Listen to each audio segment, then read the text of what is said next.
Time now for another edition of the Kaufman Corner podcast. Back with you, as always, the good doctor, Dr. Rany Jazayerli. I'm Soren Petro. Time to talk Royals baseball. The trade deadline has come and gone. What do we think of what the Kansas City Royals were able to get done? We'll discover that. We'll discuss that, I should say. What grade will we give this deadline? Bobby Witt's incredible July. Should Freddy Fermin be batting leadoff? Talk a little bit about this Tiger series. Royals just took 3 out of 4 from the Detroit Tigers. We'll look ahead to what still remains for the Royals this week and beyond. And, of course, always you're on the edge of your seat. We know it. Waiting for that playoff optimism meter. We're going to give it to you coming up right now here on the Kaufman Corner podcast. This is the Kaufman Corner podcast, the most in-depth analysis of the Kansas City Royals, breaking down the Royals like no one else can. Kaufman Corner is hosted by Rany Jazayerli and Soren Petro. Rany is a co-founder of Baseball Prospectus, author of Rany on the Royals, and former columnist for Grantland, The Ringer, and The Athletic. Soren is the award-winning afternoon drive host of the program on Sports Radio 810 WHB in Kansas City. Kaufman Corner is proudly brought to you by Gann Asphalt and Concrete, Kansas City's nationally recognized full-service paving and pavement maintenance contractor, making parking lot problems disappear in Kansas City since 1994. Free consultations, no commissions, in-house crews, and every project comes with a written warranty. Find them online at GannAsphalt.com or call 816-484-3338. Gann Asphalt and Concrete, one contractor, all things parking lot. Now, here are your hosts, Rany Jazayerli and Soren Petro. Thank you very much, Curtis. We do appreciate it. Back at it here on the Kaufman Corner podcast. Royals winning last couple of games, Rany. I guess that's baseball, huh? Winning one they maybe shouldn't have. Losing one they probably should have won. That's what we saw over the last couple of days. It all balances out. Of course, Royals fans will think only in terms of the fact that they should have had a sweep of the Detroit Tigers. That will be their reaction for it. We got a trade deadline we've had a trade deadline since the last time you and I talked, and now we've seen them come out and get things rolling here and play some pretty good baseball, which brings us to the playoff optimism meter. I know you like to always lead with it. Where do you sit right now with your playoff optimism meter? Well, I'm feeling pretty good right now, Soren. I should tell you, my adult daughters wanted to go see Deadpool and Wolverine this evening. I would like to say it's because of their fealty to MCU and MCU adjacent content, but likely it's because of Ryan Reynolds. But regardless, I was excited to do something fun with them. And but before we went, I realized this morning I had actually somehow missed Deadpool 2. I had seen Deadpool 1, but I hadn't seen Deadpool 2. So I, being the completionist that I am, watched Deadpool 2. So many unanswered questions. I don't know how it's been left out there. So suffice it to say that I have seen an incredible amount of blood, gore, gratuitous nudity, sex jokes today. And with all that being said, the most violent, disgusting, and hysterical thing I saw today was what MJ Melendez did to that baseball with 2 outs in the 9th inning. And especially coming off of last night's really frustrating loss. It's a good thing that all's well that ends well. I'm feeling, and I'm in a pretty good place right now. Like you said, they lost a game they shouldn't have yesterday, but they won a game they shouldn't have today. And they did it on the backs of 2 guys, the guy who started and the guy who finished the rally, 2 longtime punching bags of this podcast. Hunter Renfroe, single to start that rally. MJ Melendez finished it off with a 3-run home run. And then couple that with a deadline, which, they worked the phones and looked for edges. And JJ was, more active than I think perhaps we thought he would be, making, not 1, not 2, but 3 trades after we talked last time. So I'm going to put myself at a solid 6.25, which is up from 4.5 last week. Now we're into quarter points. Well, I vacillated back and forth, 6.5. I'm like, I'll take 6.25. And what's funny is I came to that number just a few hours ago, and then I'm looking here at the very updated Fangraphs playoff odds. So 6.25 translates to what? 62.5% chance they make the playoffs. And Fangraphs has the Royals at this moment, incorporating, I think, all the games of today, at 62.8%. So for the first time all season, Fangraphs and I are aligned. I am, at least by the computer algorithm, not overly optimistic. I am reasonably optimistic about where this team stands. Yeah, I am.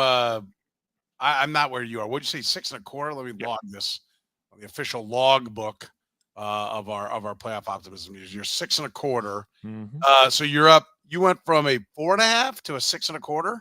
It was a good week. Off beating a god awful team that they kind of started slow twice against, and then beating a team that's sub 500 and really has very little to play for. And you came up 1.75 points. Like what was your expectation?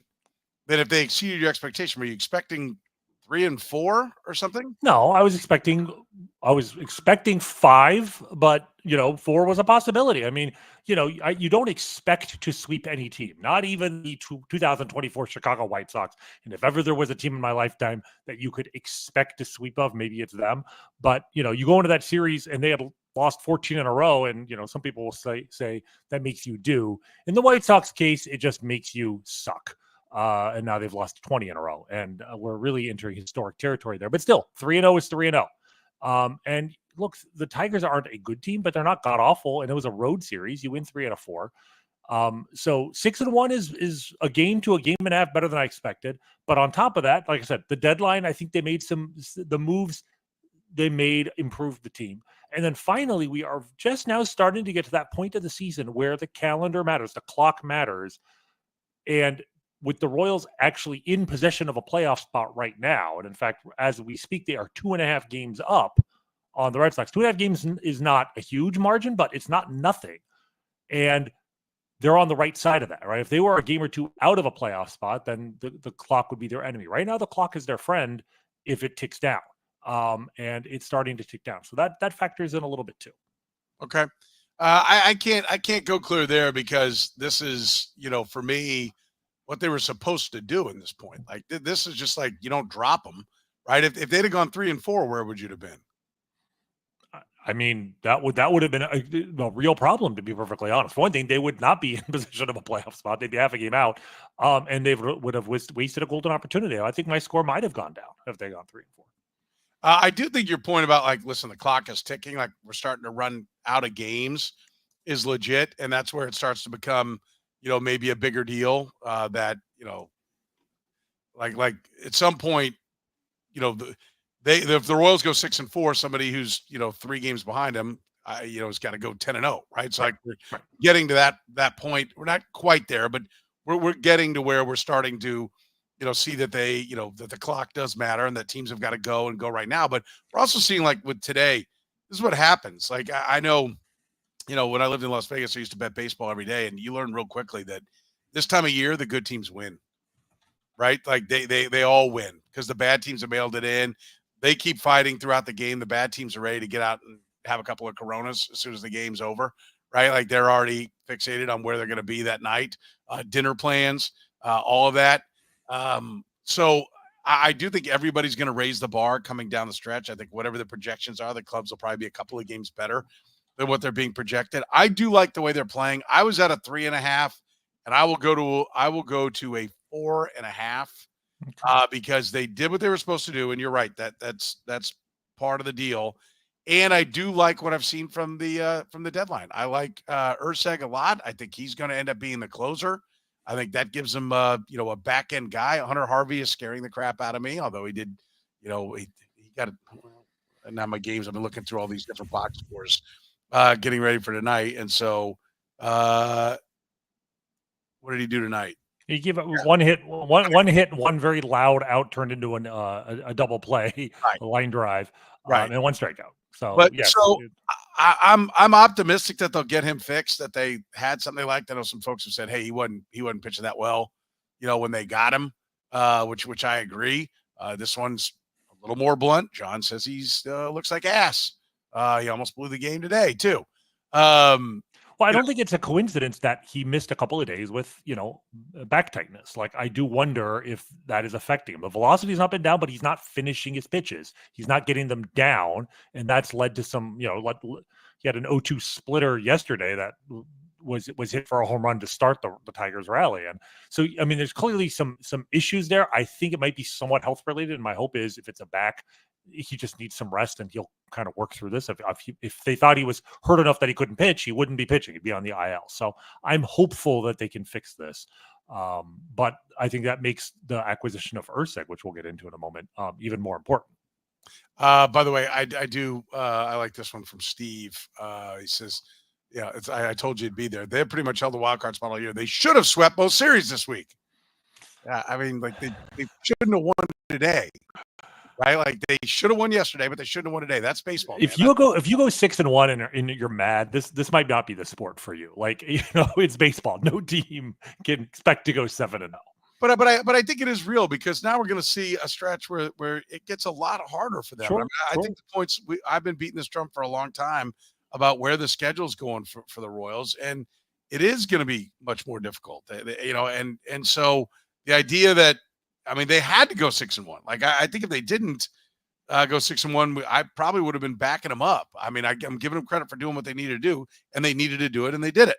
I know that phrase sounds redundant, and it probably is, but 3 at Boston, 2 at St. Louis, 3 at Minnesota. Like, that's a stretch, right? Like, what are we expecting there?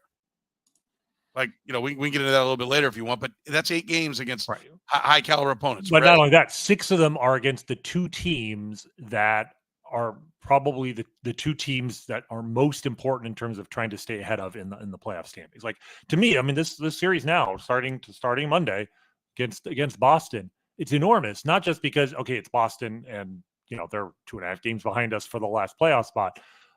These are the last 3 games we have against the Red Sox this year. And remember, Major League Baseball eliminated tiebreaker games. There is no longer a 163rd game. If the season ends, both teams have played 162 games, and they're tied, there will not be a game to break that tie. It will be determined like the NFL does it based on head-to-head records, and then if head-to-head records are even on some other things. And so the key to remember here, we lost 2 of 3 in Boston. So we absolutely have to win 2 of 3 in order to have a chance to win the tiebreaker. The second tiebreaker is intra-division record. So your record within your division. And God bless the Chicago White Sox, because largely thanks to them, right now the Royals' intra-division record is 25-11. The Red Sox in the AL East, much harder division, their record is 14-13. So it seems highly likely that the Royals will have the better intra-division record. So if they win 2 of 3, not only do they gain a game on the Red Sox, they probably pick up that half game in the event of a tie. If they lose 2 out of 3, the Red Sox get that half game for sure. They've won the tiebreaker. So winning 2 out of 3 in this series is even more important, I would say, potentially than winning 2 out of 3 from the Twins, because the Twins, you have 13 games. And frankly, right now, the Twins, I think, have won 6 of 7 or 5 of 6 against the Royals. The Twins are likely to win the tiebreaker against the Royals. But if the Royals win, split the first 2 games, that third game will probably determine the tiebreaker. So this is an extremely important series. And it's great that the Royals, I think, have both Reagans and Lugo pitching in this series. Yeah. And there's some good point. Ryan makes a good point. He says, hey, the bullpen's deeper now with Erceg and Bubic and back. I'm pretty optimistic that you can get them in gear for the 1st of September. I'll keep their current pace. I do think one of the things I heard today from Quatrero in the post game was that we got Hunter Harvey to pitch in high leverage situations. That's what we're going to do. That's fine. Like, say you've got confidence in the guy right now, but there comes a point where you got to stop doing that. And, will he do that? Same thing with McCarthy. Like, you got to start lining up the guys who can get it done. Right. And if you're going to make a playoff push, then you got to put him in that spot. And you got to ride those guys. And so, at some point he's got to start, go Noah Lyles and lean for the tape. Okay. And that means, like, I understand that everybody, it's 162 games. It's a grind. It's a long season. We're going to need everybody. That's all true. Till you get here, it's not 162 games anymore. And it becomes more of a sprint. And so I disagree with some of the people that have been like, I'm not sure. I think the bullpen's his negative. What has he had to work with? I mean, like, let's settle down on that. But when do you go to the whip, right? When do you start saying, okay, if Harvey's not pitching, he pitches in the non-leverage situations? When is that time for you that it's time to sprint? Well, when you talk about the sprint or going to the whip, to me, that means when do you start using your core relievers more and in sidelining the middle relief guys? That I think it's a little early for that. That's September, right? What you need to do now, though, is simply identify which pitchers are your best pitchers and use those guys when the game is on the line. And you mentioned Harvey, but you also mentioned MacArthur. And to me, the time to have moved, the best time to have moved on from MacArthur as a key member of this bullpen was today, and the second best time would be tomorrow. Like I honestly thought after last night's game, he has to go to Omaha. It's not simply he's not been pitching well in terms of his runs and innings and hits allowed, whatever. He has stopped missing bats entirely to like an eerie degree. He has struck out James MacArthur, who, remind you, was one of the biggest pleasant surprises of last season and early this season too. Like, he started this season pitching just as well as he had last year, to the point where we were frustrated that the Royals lost again with Will Smith in the closer's role. We wanted MacArthur in that role. As recently as, let me see here, if you go to mid-May, as of May 18th, MacArthur had a tremendous strikeout to walk ratio, and the numbers are not adding up here, but he had like 2 walks and 15, 20, 23 strikeouts in 21 innings. All right. So he had struck out 23 of 90 batters, about a 25% strikeout rate. That's good. Not great, but good. Since then, he has faced 101 batters and struck out 9 of them. That's like finesse pitcher in 1982 level strikeout rate. You might be able to survive like doing that if you're getting a lot of ground balls, you're pitching the 6th inning. You cannot be a closer in the major leagues without striking some guys out. And a strikeout rate of 9%. And we saw what happened yesterday. I mean, it wasn't simply he was not missing bats. He was giving up lasers. There was some complaint about Hunter Renfroe's defense in right field. And yeah, Hunter's not a great defensive right fielder with his range. His arm makes up for some of it. Peak Lorenzo Cain probably makes one or two of those catches. But both of those line drives he gave up were absolute barrels. 110 mile an hour exit velocity. The first one, the second one was 103 to walk off the game. James MacArthur, it was a great story. I still think he can be a good pitcher. But when you talk about the sprint now, part of the sprint now is just acknowledging, okay, this guy's not getting it done at all. And he needs to go to Omaha. And my hope is, today being a day game in Detroit, that they probably didn't demote him because they probably wouldn't have been able to get his replacement to Detroit in time. But if the Royals are serious about, trying to make the playoffs this year and recognize that the urgency goes up this time of year, I think there's a very good chance we may see a new pitcher in Kansas City tomorrow. There are a couple of options. My preference would probably be, the long-term solution is Alec Marsh, right? We haven't even talked about, Lorenzen yet and getting Alec Marsh. I think in September, Alec Marsh as a bullpen weapon could be fantastic. I understand if they want to keep him, they're talking about using him in like a 2 to 3 inning role so that they have the flexibility to start him or relieve him on short notice. I'm fine with that in the short term.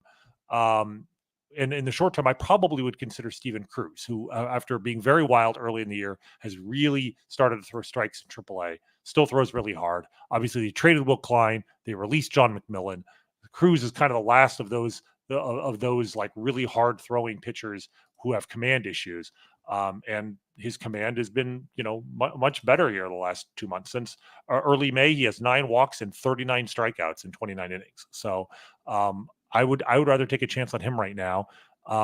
And with Erceg, Bubic, and Harvey, like you said, you have 3 better options for late innings. I'd rather have Sam Long out there in the 9th. I'd rather have Angel Serpa out there in the 9th, frankly. You don't need MacArthur in that situation. That's, the blessing here. But they need to pick their 7 or 8 best guys and actually have those guys in the major leagues right now. Are you ready? By the way, we're proudly brought to you by our friends at Gann Asphalt and Concrete, serving the greater Kansas City metropolitan area, nationally recognized full-service paving and pavement maintenance contractor. Parking lot problems, they've been making them disappear since 1994. So what are you waiting for? Don't let your business risk accidents and liability in your lot. Get your parking lot restriped today. A brightly striped lot cuts down on accidents, keeps your parking lot as safe as possible. You don't have bumper cars going on out there. That's the key. Make sure that you can focus on your business and not running around and figuring out why nobody can see the lines out there. Leave a great first impression with a great lot. Make a great first impression with a great lot. Make a great last impression as they leave. GAN Asphalt and Concrete, Kansas City's best. Find them online at ganasphalt.com or call 816-484-3338. That's 816-484-3338. Again, online at ganasphalt.com. One contractor, all things parking lot, GAN Asphalt and Concrete. Erceg to close. I mean, that's where this is headed, right? Like that's where it should be right away. He's looked dominant. There's nothing not to like about it. It's what they think they had in mind. And I understand if you don't want to throw a guy in when he's just shaking hands and meeting guys and everything, you want to give him a little bit of a ramp up. But like we said, it's time to go.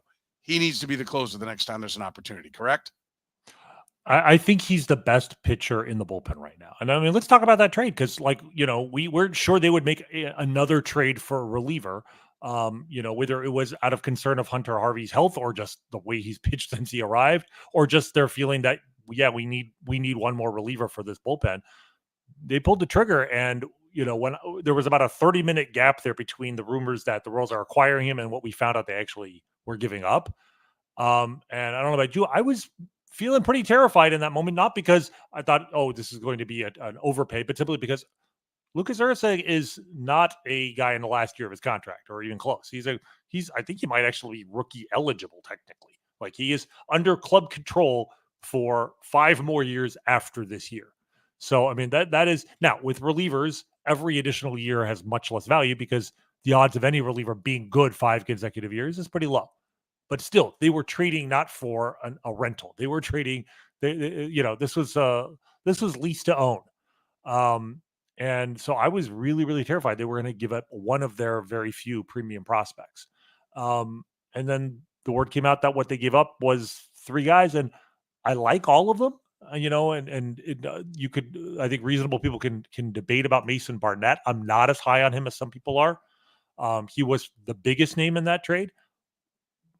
But I don't love any of them. And I was, felt surprisingly relaxed about the potential that they, are going to regret this trade, that one of those 3 guys is going to blow up. I mean, Will Klein was in the deal, and if Will Klein could throw strikes, he would have been in the major leagues already, right? And maybe he will, and he's got great stuff. And Jared Dickey was their 11th round pick last year, and we talked about him at the time. He was their overslot guy and was having a good start to his career as a hitter. But projected as maybe a good 4th outfielder. Maybe he could, start if everything goes well for him as a corner outfielder, but you expect corner outfielders to really hit.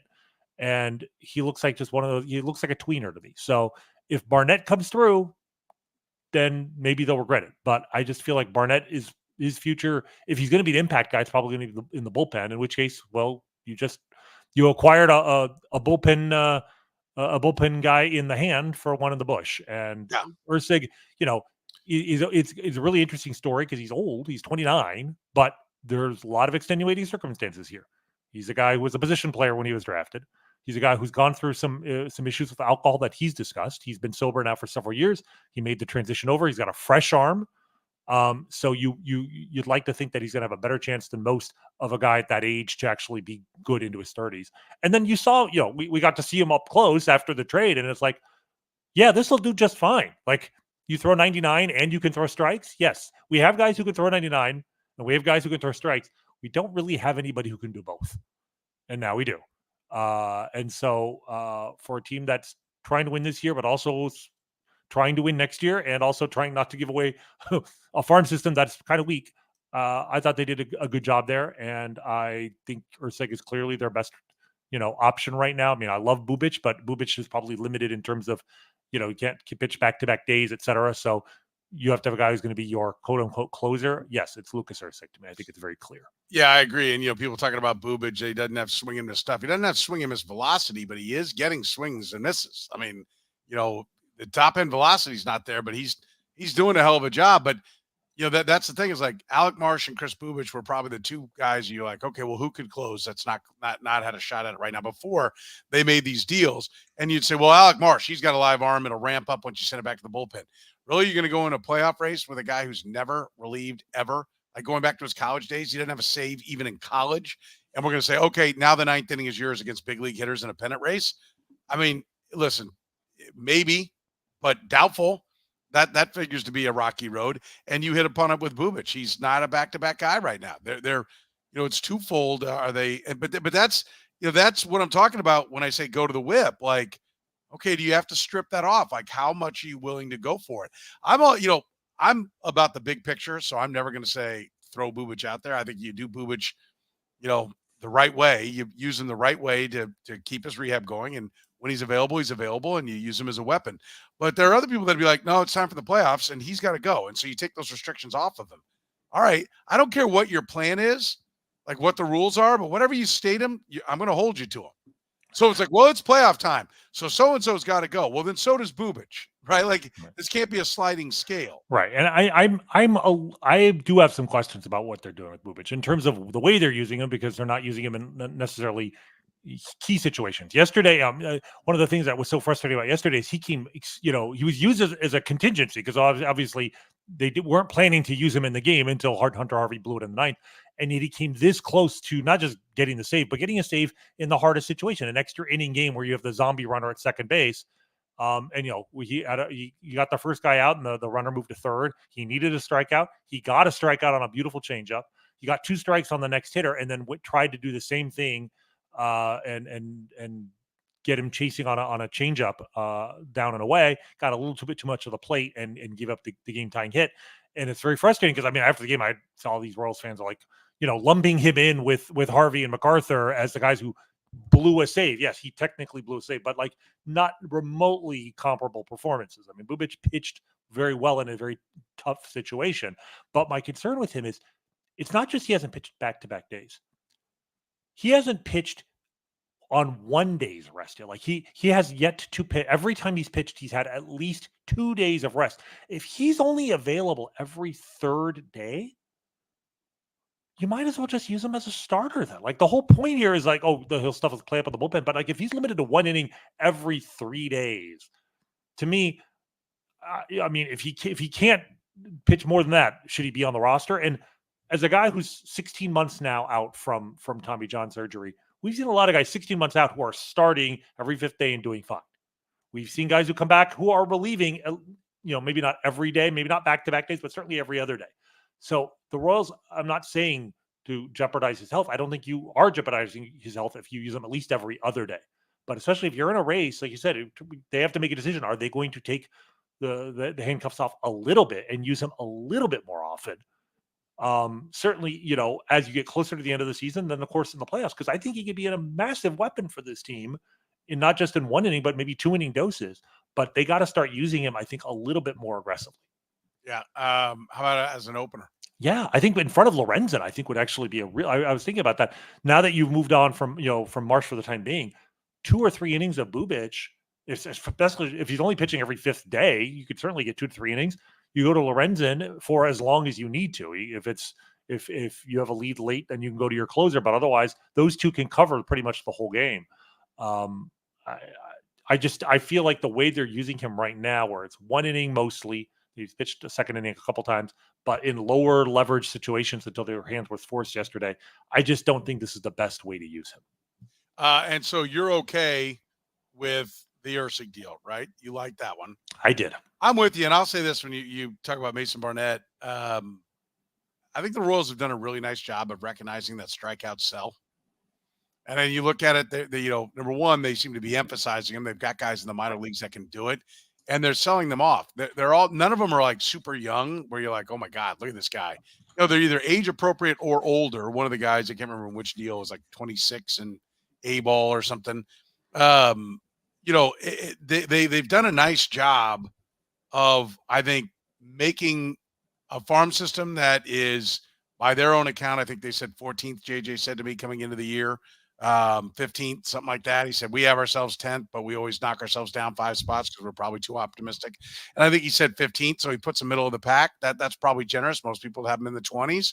But they did a nice job, I think, of making what they have look pretty good and getting the pieces that they wanted. They didn't get the outfield bat. Somebody mentioned that. But I do like what they've done with their minor leaguers and making them be all that they can be. Instead of the Dayton Moore, let's shove them up well before they're ready. Like that whole deal. Oh, we want to keep challenging them. Yeah, and make sure that there's absolutely no value for them whatsoever as a trade commodity. And so you're left to just sit and sing Kumbaya and keep everybody together because you love your guys so much you don't ever want to have to deal them. Well, that's not what J.J. Picollo is doing. Part of what they're doing in the minor leagues is making guys look like good trade chips. Right now, maybe one or two of these guys will be pretty good, but I do think that they've done a really nice job of taking a system that didn't get much credit and get some good pieces, right? Yeah, well, I mean, they're making guys earn their promotions, right? Which seems like common sense, but I think it's more than that. I think they are recognizing, like, if you want somebody to be transactional, you have to have something, which in this case we're talking about making trades. You have to have something that people want, and I think they've done a nice job of making the bullpen, making the pieces in their farm system look attractive. And I don't think that was ever a thought in the past. Right. It was all just about how do we get them to the big leagues? How do we make them the best player? And they were constantly, when you guys would get promoted all the time, you're like, why is this guy? He sucks where he's at. Adalberto Mondesi being the biggest example. That one, they did him a disservice as well as the organization.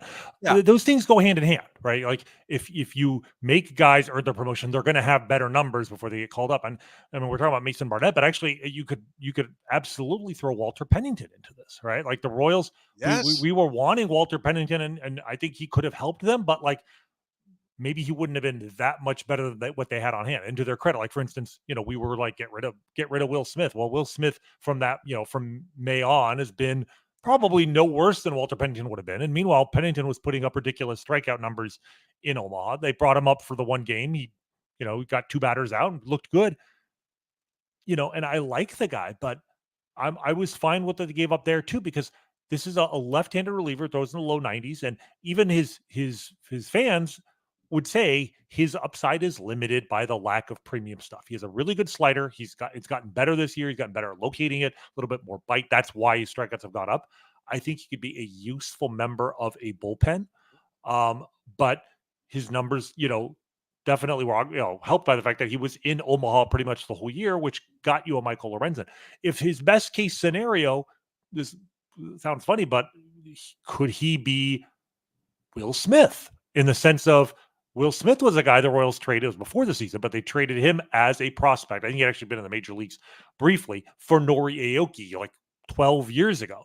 And Will Smith has fashioned, a long and productive career, but there's never been a moment at which I thought to myself, damn it, how could the Royals have traded Will Smith? Like he's never been that kind of a player. Let's be clear. They got Nori Aoki, who they didn't even value because they got rid of him right away after that, and was actually a pretty damn good on base guy. Yeah, he was the perfect guy for that team. He was on a 1-year deal, and I think he wanted out of it. It was a mutual thing. Yeah, I think it was. But my point is, Will Smith, they were still trying to start. Right, you're right. That's a good point. They barely even tried him as a reliever, and he would go on to be a very good closer. And it was more of just like, no, they had this vision of what it was going to be, and never willing to be like, okay, somebody has to relieve. Look, I'm going to say, I've said this many times. Part of the problem is, what would Danny Duffy have been if they ever would have put him in the bullpen? Right? He was fine as a starter, but if this organization can get to a point where they'll either sign proven commodities as starting pitchers, Seth Lugo is kind of proven as 1 year at the Padres, but Michael Wacha definitely proven, and develop other ones from their system, Brady Singer fits into that category, then you can start pushing some of these live arms back to the bullpen. Like that it's not Luke Hochevar was good as a reliever. But they went year after year after year of just awful results as a starter because they couldn't develop anybody else to push him out of the way. And, maybe they'd had Will Smith would have been part of a dominant back of the bullpen, and you could have done something else, or he would have closed for your club because they didn't have a closer at that point, right? They were, or I guess Holland was coming up. But, if he'd have been back and part of that, you could have probably gotten even more for him for crying out loud. So yeah, if anything, I mean, I feel like, the Royals are definitely doing, I think, a better job of, like you said, kind of accepting the limitations of their pitchers and moving them to the bullpen faster, but they could still do better in this regard. Like, I actually think it's interesting. Mason Barnett, that the one fear I have with him is the fact that they have been committed to him as a starter. The A's wanted him as a starter. That, maybe there is a starter in there, but you think of someone like Daniel Lynch, who, is, been starting unsuccessfully now for a while. His stuff is backed up, and they really haven't tried him in relief. And then the guy I've been asking them to try that for a long time now, for a year or two, is Jonathan Bolin, and Jonathan Bolin quietly 2 weeks ago finally was moved to the bullpen. It's only been 6 outings. When they drafted him, and they had all those starters, and he was the 5th starter in that, they're like, yeah, we're going to start him as a starter, but his future's probably in the bullpen. And here we sit 6 years later, and we're just finally getting around to what you thought was probably going to be the answer on the day you drafted him. Yeah. And in 2 weeks, 9 innings, 1 walk, 6 strikeouts, no homers, as opposed to 16 homers in 80 innings out of the rotation this year, and a strikeout to walk ratio of about 2.5. He's got a 6-to-1 strikeout to walk. It's, again, 9 innings, not much, but like the way he's pitching right now is like, could he help this team this year in the bullpen? It would have been nice to have known that, 3 months ago, if not 3 years ago. So they're still, I think, maybe holding on to guys in the rotation and the dream of them being a starter for too long, but they're making progress. And Barnett, to his credit, his stuff was good enough even as a starter that he attracted the attention of the A's. But I think Pennington for Lorenzen, that's definitely a deal where, they had a guy where, yeah, he might be a good pitcher in the major leagues, but the shine is on him right now. Like, they're trading at peak value, and 6 months ago nobody had heard of him, and now Walter Pennington is getting you a pretty useful swing man who wasn't having a great year before the trade. But I mean, Lorenzen last year was traded at the deadline. Lorenzen last year had an even better. Like, this is actually a down year, relatively speaking, for Michael Lorenzen. He had a pretty promising first start for the Royals, and also, if this gives them the double benefit of allowing them to use Alec Marsh in that role. I mean, this is what we're talking about, is maybe they're going to do that with Marsh, if not long-term, at least for September and maybe October. I like the creativity that deal in particular showed, in the idea of trying to upgrade both the rotation and potentially the bullpen. The one thing you and I talked about last week that we thought JJ would do before the deadline was be creative. And that, to me, was his creative move.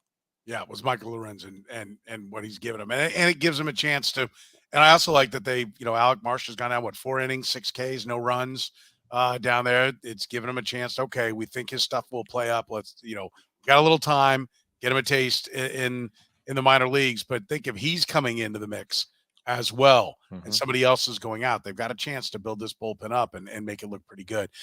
With free consultations, no commissions, and in-house crews, Gann Asphalt and Concrete always looks very good as your option. If you've got any kind of problems with your business's parking lot, if you own or manage a business, every project with Gann Asphalt and Concrete comes with a written warranty. They keep your parking lot safe, help you and your business avoid unnecessary delays and costly expenses.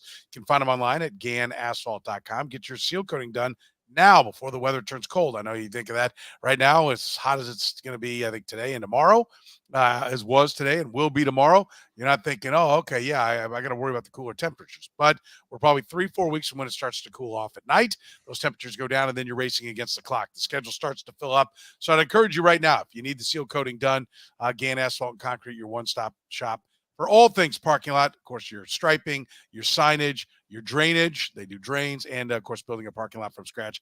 Everything parking lots. One contractor, all things parking lot. That's Gann Asphalt and Concrete.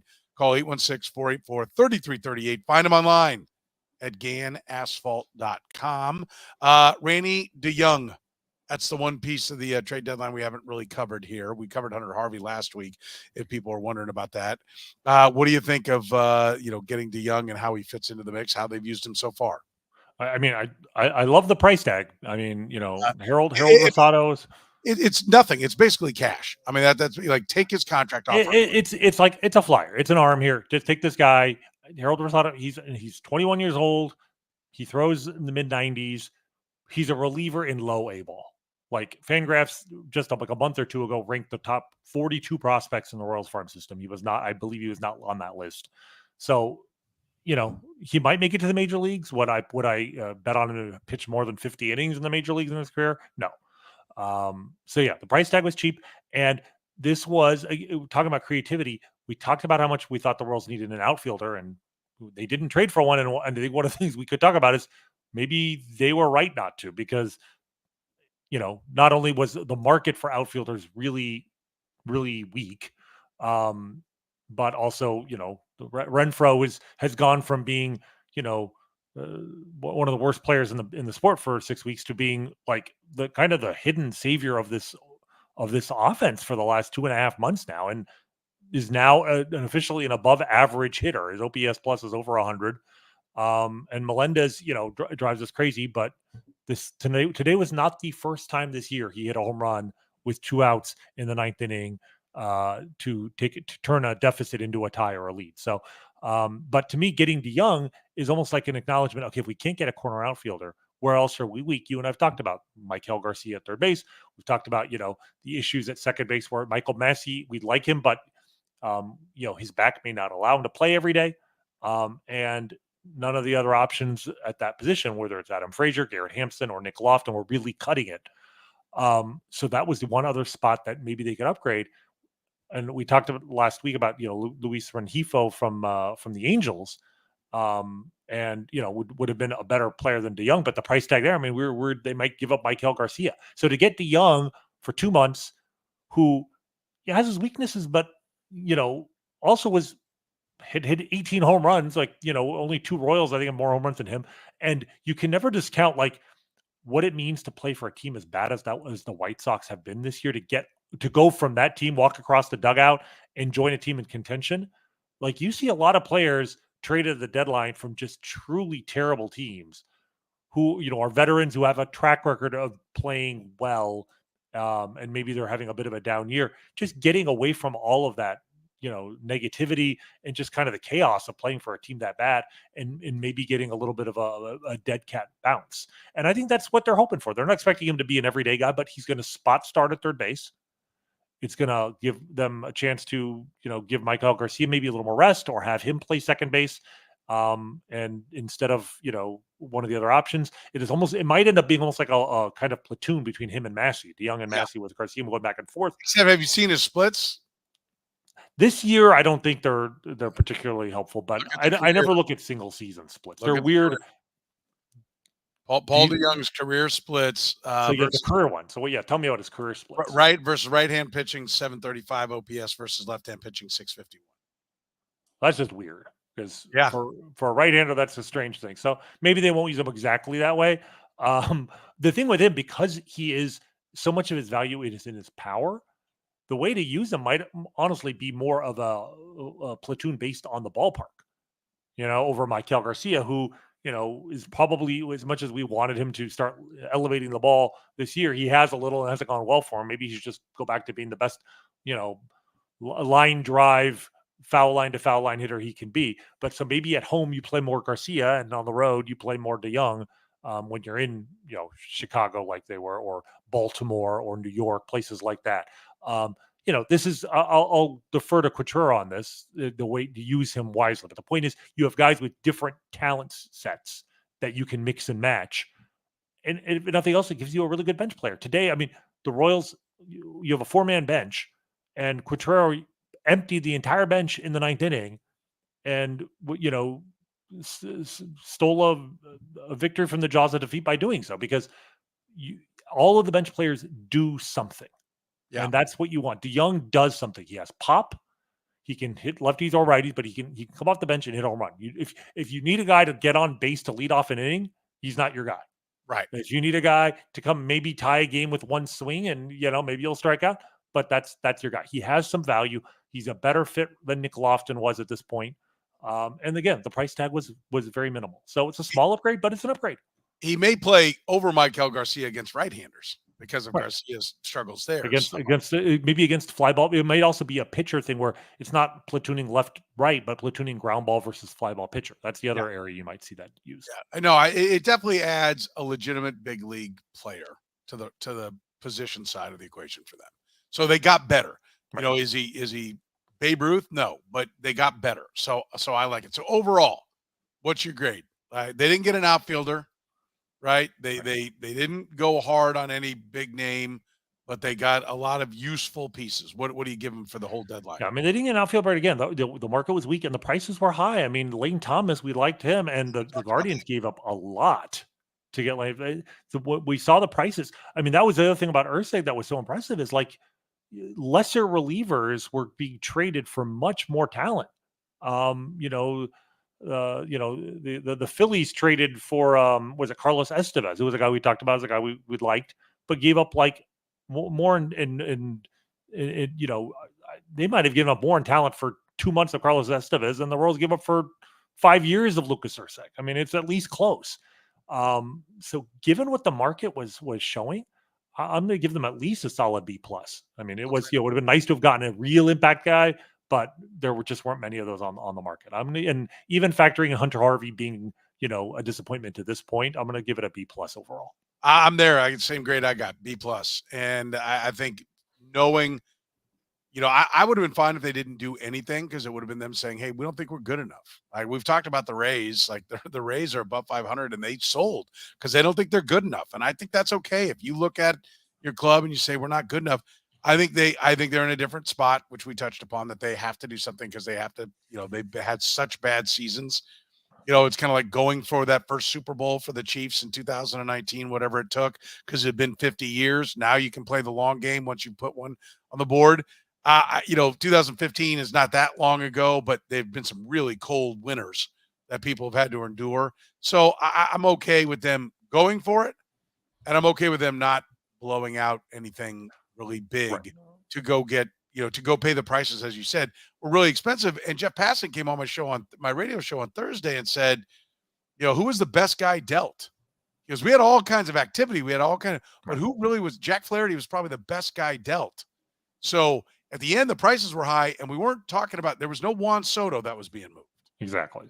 So, and they got pieces. They got pieces that Erceg for the long haul. You've got control there. I like that part of the equation. Yeah, no, they paid the moves they made. Either they were giving up very low pricing, very low prices, Walter Pennington or Harold Rosado, or they were trading for guys who had years of control, and they did it without trade. I mean, if they weren't going to sell, and I think for many reasons they weren't and shouldn't have, but the best thing is to just not give up a true impact prospect in a system that doesn't have many. And the guys I was really worried, I didn't think they would make the trade these guys, but like Blake Mitchell, Ben Caderna, but I thought Carter Jensen could have been moved and they didn't trade him. Gavin Cross, right? Blake Walters maybe. And then they didn't even trade like one of their premium Latin American, guys who signed for big money, but is still 17 or 18 years old and maybe nothing, but could, there's a 10% chance of turning into, the Fernando Tatis trade, someone like Yandel Ricardo or Ramon Ramirez, or even this guy, Janeko Ugarte, who's like raking in like the Dominican League. Like, a guy like that might be nobody, but if they traded one of those guys, you'd be holding your breath for a while. I feel like nobody they traded is going to make me hold my breath that they turn into a star. The closest is Barnett, but even in his case, I think that for what they got, it was a reasonable move. And they're a better team now. And like you said, nobody else made a huge trade to improve their roster. So it's not like the standard for being a contender went up dramatically at the deadline. They at least held serve with all the other teams that were in this. And they did so without seriously depleting a weak farm system. So good for them. If I said when we opened the show, Freddy Fermin, I obviously meant Freddy Fermin. I saw some people commenting. I don't know if I fat mouthed it and didn't enunciate well, or if I do that all the time, so I wouldn't be shocked if I did. But Freddy Fermin in the leadoff spot. Your thoughts? I mean, I loved it. It was so inspired. I was hoping to see it every day, and then today he wasn't in the leadoff spot again. And maybe just a matter of against lefties he'll lead off, and against righties he won't. But look, what do you want from a leadoff hitter? A guy who gets on base. And believe it or not, after Bobby Witt Jr., the best OBP on the team, not counting Paul, well, actually, even after today, Paul DeJong has gone down. The best OBP on the team is Freddy Fermin. and it's not particularly close. I mean, he's at 354. He has a little bit of pop, but not so much pop that you're wasting it in the leadoff spot. The only thing you really worry about with him is, he's slow. We know he's slow. And the concern there is batting in front of a guy like Bobby Witt. Are you looking at a situation where he's on first base and Bobby Witt would have tripled, except he has to hold at second base because Fermin can't score? That could happen. On the other hand, he's not as slow as Salvador Perez. For his career and also for 2024, Freddy Fermin has taken the extra base on hits, meaning going first to third on a single or second to home or first to home on a double, 38% of the time. Salvi's around 28%. 38% isn't good, but the major league average is 42. So he's almost league average in terms of his ability to take the extra base. Given how much better he is at getting on base than everyone else, I really feel like, and given what an absolute just festering ulcer the leadoff spot has been all season, just let him lead off. I don't have a problem with it at all. And I really think he's our best option there. A boil that needs to be lanced. Come on, you're a dermatologist. Dude, I am not even scratching the surface of the descriptions I could give, but this is a family show and I don't want people in their cars to throw up on their way to work. So I'll keep it PG. Let's wrap with this. Bobby Witt's July. We've had numerous times that the topic has been to talk about how great Bobby Witt has been. It was a fantastic month, a Hall of Fame caliber month. Do you want to get your arms around that and give any kind of, new way to describe just how brilliant he was in the month of July? It was all right. Yeah. Right. What can you say? I mean, it was, I was 5 years old when George Brett, hit 494 in July of 1980. And I have no memory of that season other than it probably made me a Royals fan, subconsciously. But I think I'm, after waiting my whole life, I'm finally seeing a player of that caliber. When you take a Hall of Fame caliber player and you see him at his absolute best, absolute hottest, you get what we saw with Bobby Witt. And it's not just, we can run off the numbers. Yeah, the 489 batting average, the fourth highest of any player in any month since 1930, when the league batting average in 1930 was 303. So yes, Lou Gehrig hit 495 that month or whatever, but the league hit 303. So like in a league, if anything, what Witt is doing with a league batting average of 241 is probably, at least for his July, was slightly more impressive than what George Brett did in 1980. The league batting average in 1980 was 269. I mean, a 30-point difference in batting average for the league. He had a 98 at-bat stretch, Bobby Witt, going from June 30th to August 1st, where he hit 500, 49 for 98. The longest streak I can find of that nature since 1930 was George Brett, actually, who people forget this. His July was scorching. His June was extremely hot too. In the middle, he was on the injured list for a month. That's why he only played 118 games that year. But George Brett actually hit 500 for 114 at bats. He went 57 for 114 at one point. But only two or three players have hit 500 for a longer stretch in the last 75 years than Bobby Witt. And then it's not just the hits, but obviously the context of those hits. Hitting a grand slam with 2 outs in the 8th inning in a game you are about to lose in Boston. That may go down as one of the defining hits of the season. And then of course he is the fastest runner in baseball. Yeah. He's not the best base runner in baseball. No. And that there are some things he needs to clean up, right? Yeah. His caught stealing also being picked off a few times. Like he definitely needs to work on that. But when you consider how much he has improved in every other facet of his game, I think he just needs to work on that. And I think he'll get better. Obviously, he might be the best defensive shortstop in baseball. And that game, I mean, grand slam in the 8th inning, and then 2 incredible defensive plays to close out the game in the 9th inning was a signature game. It reminded me of George Brett's playoff game, the famous Game 3 against the Blue Jays in the '85 ALCS, where he hit 2 home runs, 4 for 4 and had an amazing defensive play at third base. In terms of, he single-handedly kind of willed the Royals to a win over, again, a team that they had no business losing to, but all the losses count the same. The fact that you should have beat that team doesn't matter. And he would not let them lose that game. And that started them on, a 6-1 week. So everything he's doing right now, the frightening thing is to imagine what the Royals are like if he goes into a slump. But he's trying to make it so we'll never find out, at least not this year. No, it's been an absolute joy to watch. It's been absolutely incredible. This week, the Royals have 3 with Boston, then 2 with the Cardinals, and the rare Sunday off because of this screwy little. The 2-2 with your designated NL rival, it leads to this. It does give them a couple days off. They got a day off on Thursday and Sunday, and then hopefully they'll be a little bit more rested because they get into a tough stretch. They play the Twins right after that, so good for us that they'll be well rested going into a Twin series. But that's really where the rubber meets the road. Starting in about a week or two with the Phillies, and I think they'll finish that stretch with the Yankees, but they have a very tough stretch coming up here. I put out on Twitter how many games teams have with opponents under 500 left. For all of the AL contenders, I'll eliminate like Baltimore and New York. Just if you just want the wild card contenders, the Royals have 18. Cleveland has, and I'm throwing Cleveland because they're in our division. Cleveland has 14. Minnesota has 16. Boston has 16. Tampa only has 10 games against sub 500 teams. Seattle has 29 games against sub 500 teams, and Houston has 19. Go ahead and use that if you want to bet some playoff odds right there. Seattle having by far the easiest schedule of the bunch, coming down the stretch. But add this in. Cleveland only has 14, but they do have 3 more games with the White Sox. Boston has 16. They have 3 games with the White Sox. Houston has 19. They have 3 games with the White Sox.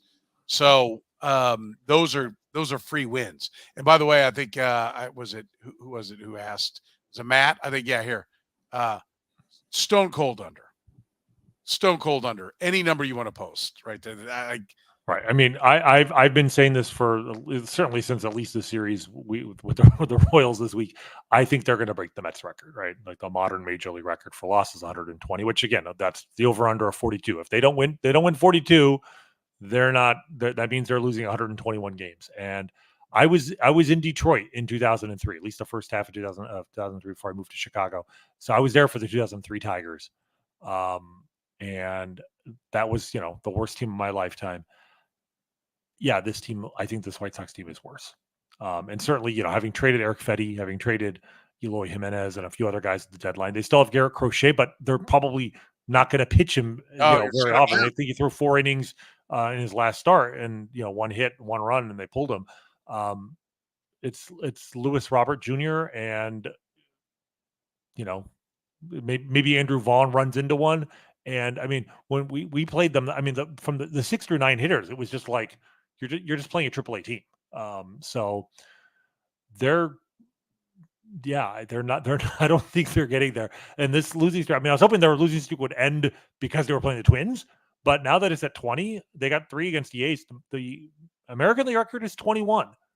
The modern National League record, we're eliminating the 1899 Cleveland Spiders from this discussion for the time being. But the modern National League record, I think, is 23 by the Phillies in like the early 60s.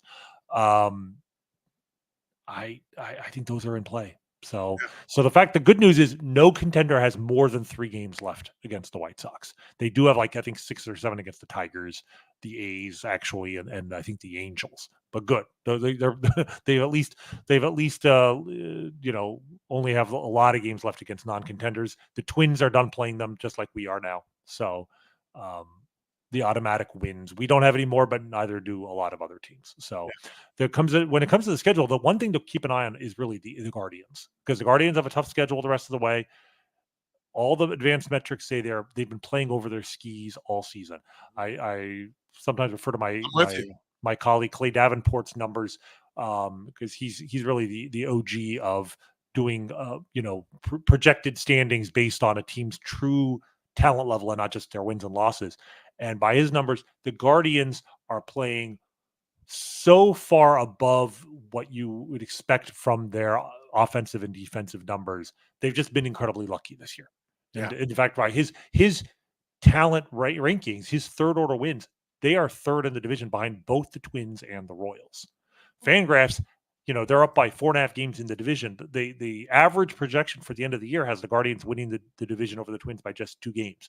So don't think, we're obviously want to knock out the Twins, but the Guardians are still in play, which means the division is still in play. If the Royals can actually get hot and beat the teams, the Twins and the Guardians, that they have to beat in front of them, I'm not ruling out that they get a division title, in which case they might have a 2 seed and a bye. Like, that is still in play. So this will hopefully be a very fun, 7 or 8 weeks left in the season. Yeah, and I'm not a believer that the Twins are they're not the team that they were supposed to be. Some of the guys they were counting on have been sent down, and so I know that I get that Fangraphs would have them creep them up. I think that's more about the Guardians coming back to the pack, but I don't think the Twins have any extra gear to go get either. I think they are what they are. And so, yes, it's going to make it a very fun August and hopefully September for the Kansas City Royals. But it does get tougher for the Royals, especially starting August 23rd. So they need to make hay while they can do it. That's for sure. All right, Rany, great stuff as always. Always appreciate talking Royals baseball with you. Always appreciate our friends at Gann Asphalt and Concrete. They're Kansas City's best. If you've got any issues with your parking lot, make sure you give Gann a call. 816-484-3338. Tell them you heard about us. Heard about them right here with us on the Kaufman Corner podcast. Gann Asphalt and Concrete, one contractor, all things parking lot. Find them online at GannAsphalt.com. So for the good doctor, Dr. Rany Jazayerli, I'm Soren Petro saying thank you very much for joining us here on the Kaufman Corner podcast.